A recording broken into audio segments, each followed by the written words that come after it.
What if Gyomei is not blind? Even when Gyomei was blind, he proved to be the strongest Hashira in his time. But what if Gyomei had some eyesight? What would his story be? And would he be able to save more people than he did in the original timeline? How would this even affect the plot? Well, we'll answer those questions and more in today's video. We first have to talk about how it would affect his story. So how would it even begin? Well, he was born in Mount Hinode, but in this timeline, he's no longer blind. We don't actually know what happened to his family, so they would still perish. The same thing would also happen when he lived with 9 children in a temple. He would still be in the same condition where he was weak and thin, because his blindness wasn't the reason for this. It was actually because he had to feed and take care of the 9 children all on his own. Knowing all of this, how will the rest of his backstory play out? Well, Kaigaku will still betray him, destroy the wisteria incense, and bring a demon into their home. There's one thing that would make this interesting. During the attack, 4 of the children were instantly killed, leaving only 4 remaining aside from Kaigaku. In the original timeline, a second batch of 3 more were killed because they tried to escape. Gyomei thought that this was because they doubted his strength and because he was blind. But now, since he's not blind,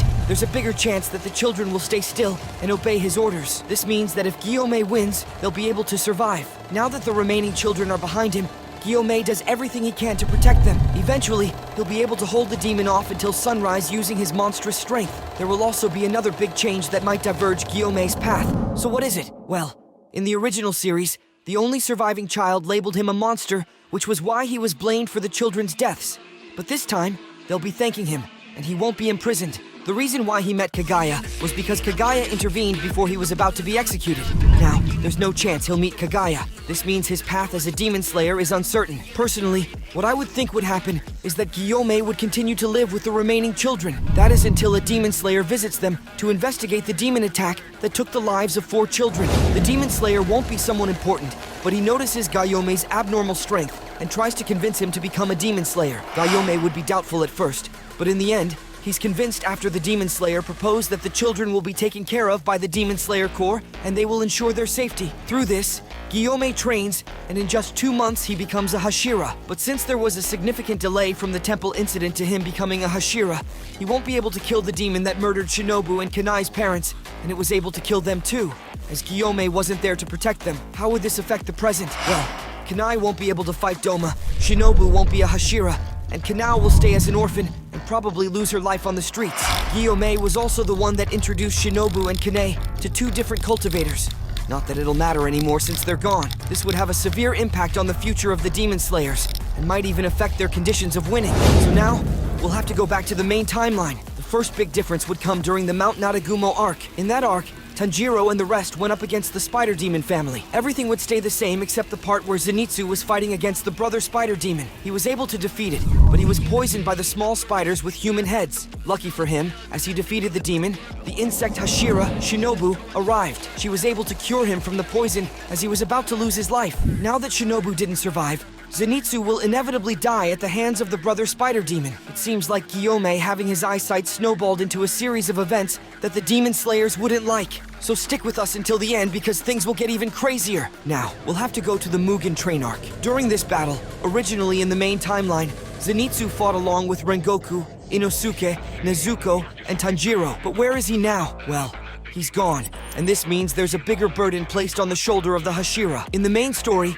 Zenitsu with Nezuko helped Rengoku defend a number of cars within the Mugen train when Enmu possessed the locomotive, and it actually ensured that none of the passengers were harmed. Without him, Rengoku and Nezuko wouldn't be able to protect all the passengers, and some of them would be consumed. Seems like Zenitsu was useful after all, even though he was a crybaby. The rest of the arc would be the same with Rengoku losing his life against Akaza. How about the Entertainment District arc? We all know Zenitsu played a crucial role here as well. So what would happen without him? Well, they would have to find a substitute, and it would most likely be Aoi Kanzaki, and we all know she's not a fighter. With this in mind, during the fight against Daki and Gyutaro, they would be at a severe disadvantage. It was because of Zenitsu that they were able to catch Daki by surprise multiple times using the max output of the first form of his thunder breathing technique. Without that, they wouldn't be able to deal as much damage, and in turn, would be in an even bigger pickle. They almost lost in the original timeline, and now it might be certain they'll entirely be defeated. Aoi Kanzaki would be at the back lines, but if she would help, she might just be in the way,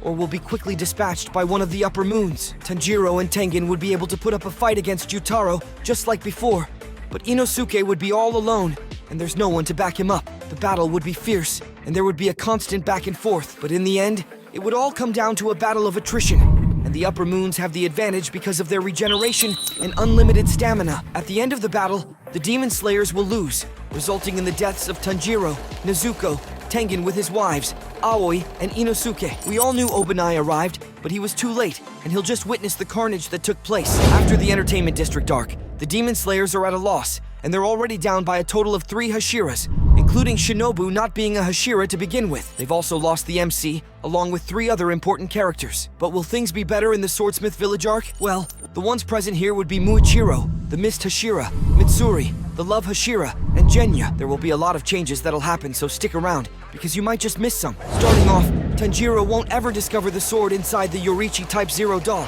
The demons who will attack will still be Gyoko, the Upper Moon 5, and Hantengu, the Upper Moon 4. Genya and Muichiro first meet Hantengu, and as they are fighting, Muichiro manages to behead Hantengu only for him to split into 2. He tries to attack again, and the one clone using the Uchiwa manages to blow him away, leaving only Genya to deal with the Upper Moon. Muichiro lands safely, and he helps Kotetsu, but that isn't actually the case in this timeline. And why is that? Well, Muichiro started helping Kotetsu because he remembered his conversation with Tanjiro about aiding people in the original story. And since Tanjiro and he didn't have that conversation in this one, then he wouldn't even bother and made his way back to Hantengu and Genya. Muichiro kills the fish demons in his way, and he meets Gyoko, the Upper Moon 5. Meanwhile, Genya is being overwhelmed by Hantengu's clones. Even with all his might and using his demon form, he tries to fight them, but it looks like he's not going to win. Genya eventually falls and loses his life. Gyoko and Muichiro also duke it out, and Muichiro's starting to realize that he can't kill Gyoko with all the vases around. Gyoko uses his blood demon art, water prison pot, and traps the Mist Hashira. On the other side of the village, Mitsuri arrives and starts saving a few of the swordsmiths. But will she arrive in time, or will she be too late? Back to Muichiro. One thing he didn't take into account was how Kotetsu was actually essential in saving his life. Back in the main Demon Slayer series, Kotetsu, even when wounded, breathed into Gyoko's water prison pot and gave Muichiro some air. This was the reason why he was able to escape in the first place. Without Kotetsu, Muichiro would just slowly die as he runs out of breath and drowns inside Gyoko's blood demon art. Mitsuri arrives only to witness Genya's corpse now on the ground. She tries to attack, but Hantengu unleashes a new clone that combines all the others. Mitsuri is now facing Zohakuten, Hantengu's most powerful manifestation. Their fight becomes intense, and Mitsuri is able to fight back against Zohakuten's wooden dragons.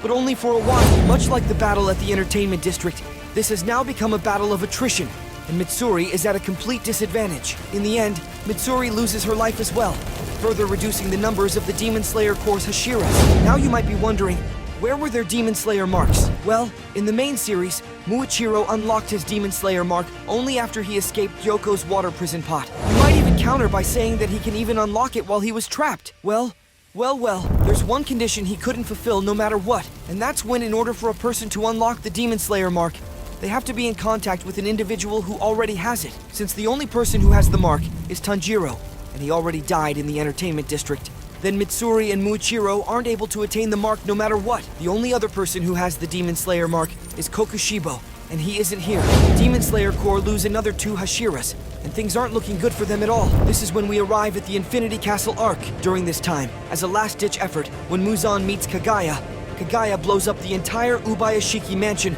along with a bunch of his family members. Tamayo surprises him and uses the anti-kibutsuji drug. It's important to note that this drug will not be as effective as in the original timeline, since she also had Shinobu's help. Kagaya also initiates an emergency Hashira summon, and the remaining Hashiras arrive to attack Muzan. Gyomei lands a hit and decapitates the Demon King only for him to completely regenerate. He takes them inside the Infinity Castle, and this final battle will mean victory or defeat for the entire Demon Slayer Corps. The matchups will be completely different than in the original series, and this is what they would look like. Gyomei versus Kokushibo, Obanai versus Nakime, Sanemi versus Doma, and Giyu versus Akaza. Hantengu, Gyoko, Daki, and Yutaro would just roam around killing Demon Slayers. Going to Gyomei not being blind, he'll actually lose one big power-up that could help him in this battle. When he was blind, Gyomei was able to fight because he had access to the transparent world, an ability that lets him have increased perception and insight. Yorichi even had this,